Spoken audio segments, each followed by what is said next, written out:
Thank you for joining me at Tantrum House Studio D. I'm Melissa Delp. An alien ship has crashed into the Ghostbusters firehouse, releasing ectoplasm and turning the extraterrestrials into paranormal ecto-terrestrials. To save New York, you'll need to know how to play Ghostbusters and Men in Black, Ecto-terrestrial Invasion.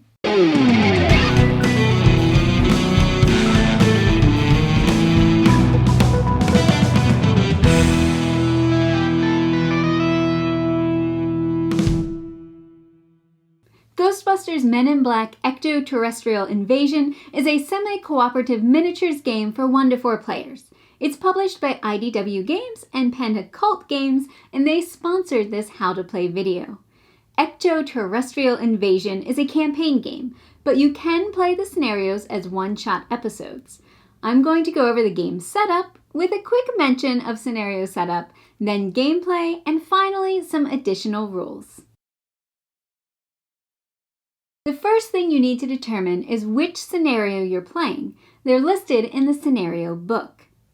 The book shows which map tiles you need and how to configure them. It also has the tokens you'll need and where to place them on the boards.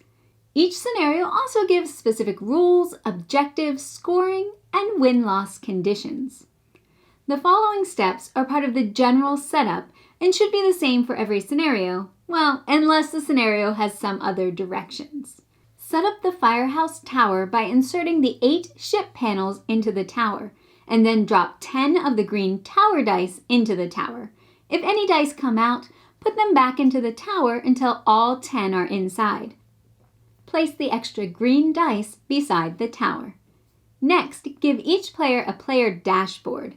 Determine the first player and give that person the first player token and the Employee of the Week badge. The first time you play, randomly choose the first player. If you're playing through the campaign, the first player is whoever won the Employee of the Week badge in the previous episode. Player order is going to influence how you choose your team of heroes. Each player will have a team of 1 Ghostbuster hero and 1 Men in Black hero. You'll use the same heroes for the entire campaign. Players choose a Ghostbuster hero, starting with the first player and going clockwise. Then, in reverse order, players choose a Men in Black hero, starting with the last player and going counterclockwise. Equip the starting weapons for each of your heroes. If you've gained other weapons during the campaign, you can equip those as long as they match the hero's faction and you have space on your dashboard. You'll fill each hero's battery supply. This is normally 6 batteries, unless there is a modifier, like Egon's power, which gives him an extra battery. If you haven't set up the board according to the scenario yet, make sure you do that now. In this video, we're going to show the board for Scenario 1A, Mayhem, Multiplicity, and One Big Trap. Players now put their team, both heroes, on a starting location.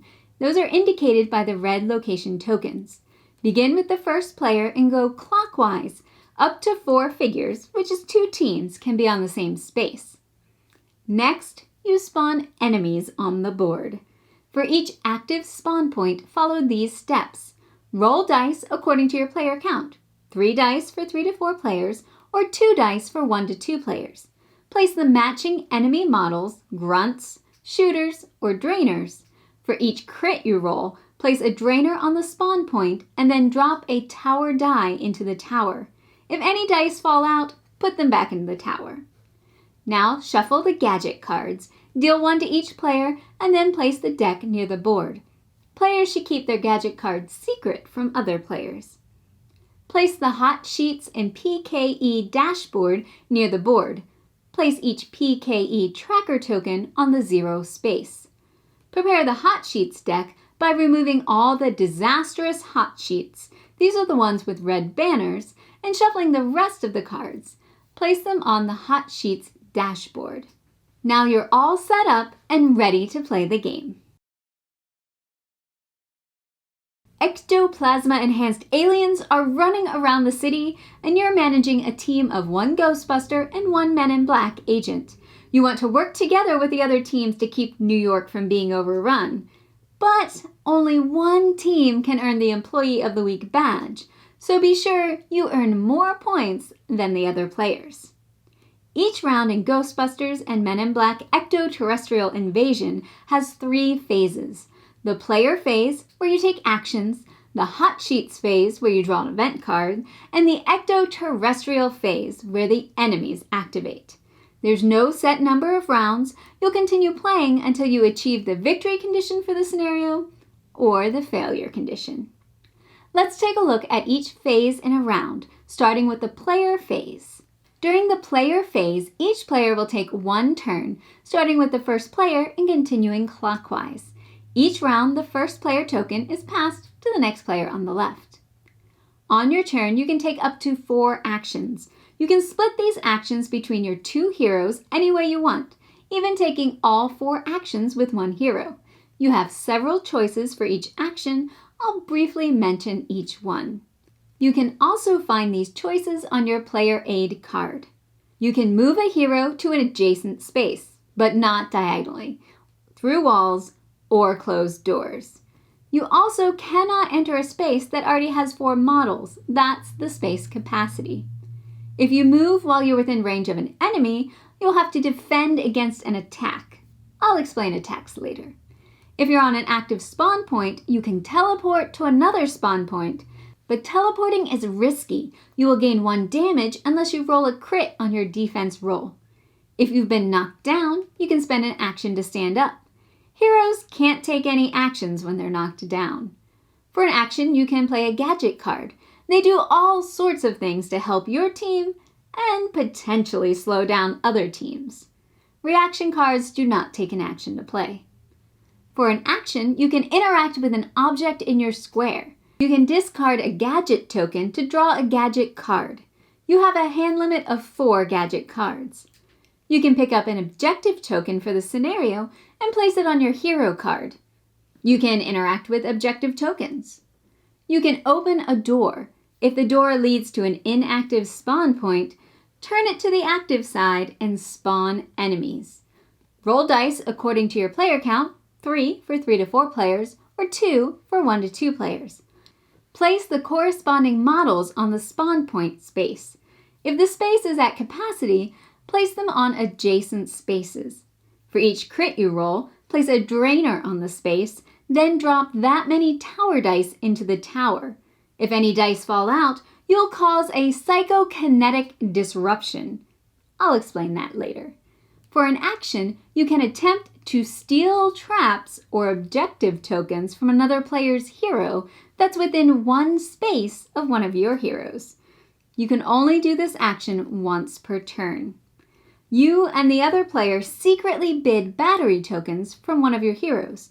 Whoever bids the most wins. Ties go to the defender, but all batteries bid by any player are discarded. The final type of action you can choose on your turn is the double attack. This action costs all 4 of your actions and allows both of your heroes to make an attack during your turn. On your turn, you can make 1 attack for free. It doesn't cost an action, but it has to be before or after you've taken all your actions, not in the middle. To make an attack, select a hero and activate one of their weapons. The weapon shows its range, how many hero dice you roll, and how many batteries it costs to activate. You select a target square within range, it needs to be a straight line, and then roll dice and damage the ecto-terrestrials, the ETs, that are rolled. Crits are wild and can be applied to any ET in the target space. If you're using a Men in Black hero, each crit you rolled deals 2 wounds. If you're using a Ghostbuster hero, you can move an ET 1 space per wound you dealt. If you deal the final wound to an ET, remove the model from the board. The hero gains a trap token. Your team gains points, 1 for grunts and shooters, and 2 for drainers. Another option you have on your turn is to rest. You won't take any actions or make a free attack. Instead, you'll recharge your batteries for both heroes to max capacity, turn in trap tokens for 1 point each, gain 1 gadget card, and return any of your defeated heroes to the board. Once each player has taken a turn, you end the player phase and move to the hot sheets phase. This is basically an events phase. Good or bad things could happen. The start player reveals the top card of the hot sheets deck and resolves its text. Some will target certain players, and others target all players. If you're given a choice of options and can't fulfill one of them, you must choose the option you can fulfill. Heroes who are not on the board are not affected by hot sheets cards. After resolving the card, increase the PKE level for the matching ET symbol on the card. If you're playing with 4 players, you'll draw a second hot sheets card and follow the same steps. You'll also draw additional cards if there are any wound tokens on the deck or if any heroes are defeated from the results of a hot sheets card. After you finish resolving all of the hot sheets, check the PKE levels. If any of the trackers have reached level 3, an explosion occurs at the firehouse. The player with the fewest points pulls 1 ship panel out of the top of the firehouse for each tracker at level 3. Then you reset all the PKE trackers to 0. When you pull pieces out of the tower, it's likely that some dice are going to tumble out. Anytime dice come out of the tower, even if it's just because someone banged the table or was clumsy, you pause the game and take care of the psychokinetic disruption. If you think that sounds bad, you're right. Starting with the player with the fewest points and going clockwise until all the dice are chosen, players choose one of the dice that came out of the tower and spawns the matching ET onto any active spawn point. If the die is a crit, spawn a drainer on the board and drop the die back in the tower. Other chosen dice are set next to the tower. If you're supposed to spawn an ET on the board for any reason and there aren't any models of that type left, increase the corresponding PKE tracker instead. Now it's time for the third phase, the Ecto-terrestrial phase. The first thing you're going to do is move each ET 1 square toward the closest hero. If there's a tie between heroes belonging to more than one player, the ET moves toward the player with more points. If the players are tied in points, the ET moves toward the player higher in turn order. After all the ETs have moved, they attack the closest hero within range. If there are ties for the closest, use the same tiebreaker process I explained for movement. Each ET has a specific range shown on their reference card. Drainers steal a battery from their target before they attack. All of the ETs that are targeting a specific hero will attack at the same time. The hero will receive 1 wound for each ET, but the hero can block some of those wounds with a defense roll. Roll hero dice equal to your hero's defense statistic plus any modifications from equipment. Any dice that match an attacking ET prevents 1 damage from that ET type. Crits are wild and can be used to block a damage from any ET. Place a wound token on your hero for each attack you didn't block. If your wounds equal or exceed your health, the hero is defeated. I'll explain that more in the additional rules section. The last thing you do in this phase is stand up any ETs that were knocked down. Knocked down ETs would not have moved or attacked earlier in this phase. So, that's the end of the round. Check the win and failure conditions for your scenario that you're playing. If neither of those have been met, start a new round by passing the first player token to the player on your left. The game ends either with the heroes winning or failing. The heroes can fail at the end of a round if all the ship pieces have been removed from the tower, or whenever they meet the fail conditions for the scenario. The heroes win immediately when they complete the scenario's objective. The player holding the Employee of the Week badge is the ultimate winner. During the game, the badge is passed to whoever currently has the most points. You have to gain more points than the current badge holder to gain the badge. When playing the campaign, you receive performance bonuses after the game that you can spend on new weapons and equipment. If the heroes won, the Employee of the Week earns $10. The team with the second most points earns $8, and the remaining teams receive 6.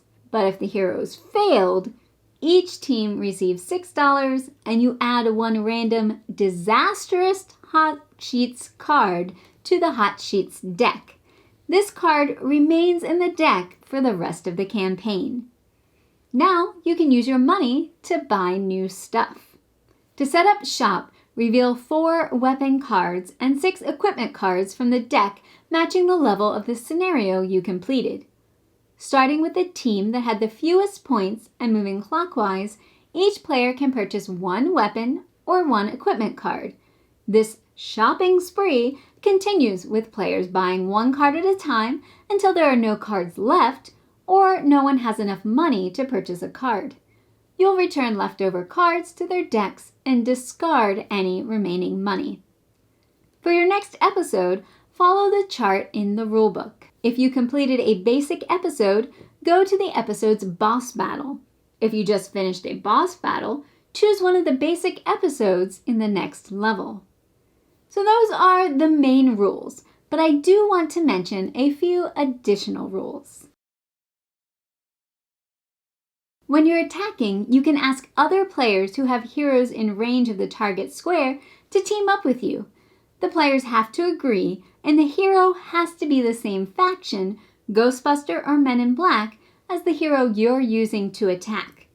All players in the team-up will make an attack roll, but the active player decides how to allocate the dice. Defeated ETs award points to all the players involved in the attack, but only the active player gains trap tokens.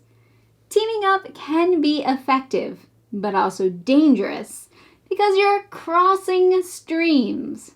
When multiple heroes target the same square, their streams cross, and all models in the target square, heroes or ETs, are knocked down.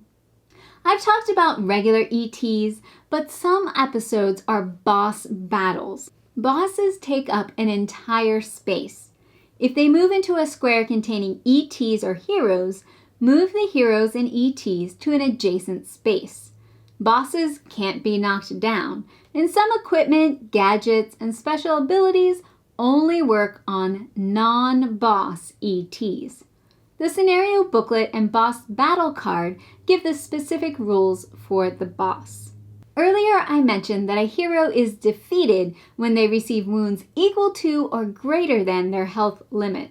But don't worry, the Men in Black have cloning technology. Follow these steps when one of your heroes is defeated. Remove the model from the board and place it on your team dashboard. Place any objective tokens the hero was carrying onto the square where the hero was defeated. Discard all trap tokens the hero was carrying. These ETs escape. Drop a tower die in the tower for each discarded trap. Your team will lose 2 points. Place a wound token on top of the Hot Sheets deck. You'll draw an extra Hot Sheets card during the Hot Sheets phase for each wound on the deck. If you rest, you'll be able to return your hero to the board. So those are most of the rules for Ghostbusters and Men in Black Ecto-terrestrial Invasion. If you're interested in playing solo or a one-shot game instead of a campaign, you can find those instructions in the rulebook. Good luck working together to save New York and coming out on top as the Employee of the Week. Try not to get flashied or slimed.